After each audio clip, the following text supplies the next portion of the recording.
चाळीसगाव तालुक्यात विद्यमान पदाधिकाऱ्यांनी राजीनामा दिल्यानंतर बाजार समितीत खांदेपालट झाले असून सभापतीपदी प्रदेश सुभाष पाटील तर उपसभापतीपदी शैलेंद्र विजयसिंग पाटील यांची गुरुवारी बिनविरोध निवड झाली।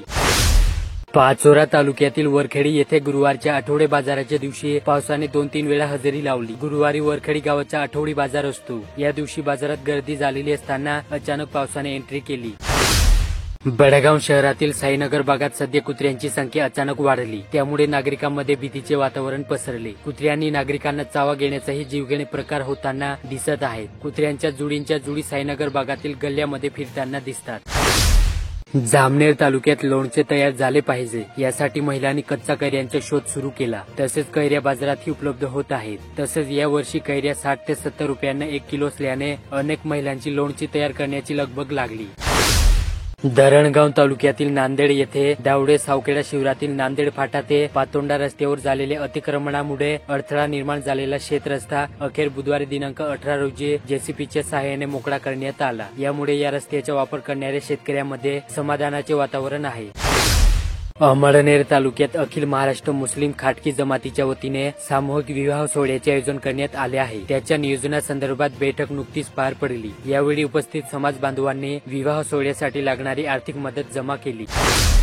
बेळगाव तालुक्यातील महिंदळे येथे शेतकऱ्यांसाठी वरदान ठरलेली मागेल त्याला सौर कृषी पंप ही योजना राज्य सरकारने सुरू केली। मात्र पैसे भरून 4 महिने झाले तरी कंपनीकडून सौर पंपाचा पुरवठा केला जात नसल्याने शेतकरी संभ्रमात पडले आहेत।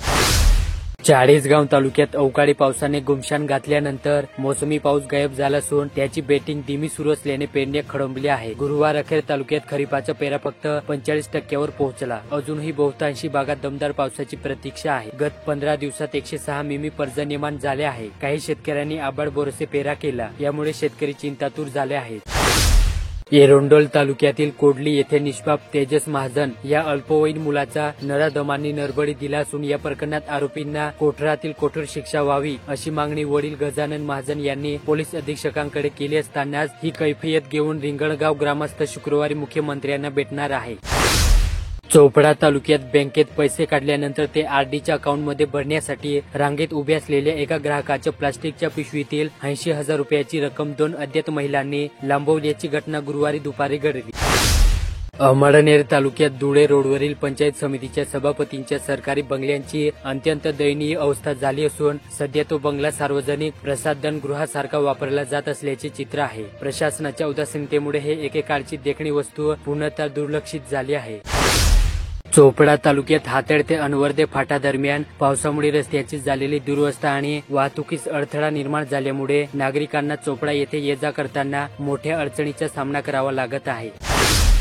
जामनेर तालुक्यात जागतिक सिकलसेल दिनानिमित्त आज तालुका आरोग्य विभागाच्या वतीने 7 आरोग्य केंद्रात गर्भवती महिलांसाठी आरोग्य तपासणी शिबिराचे आयोजन करण्यात आले होते।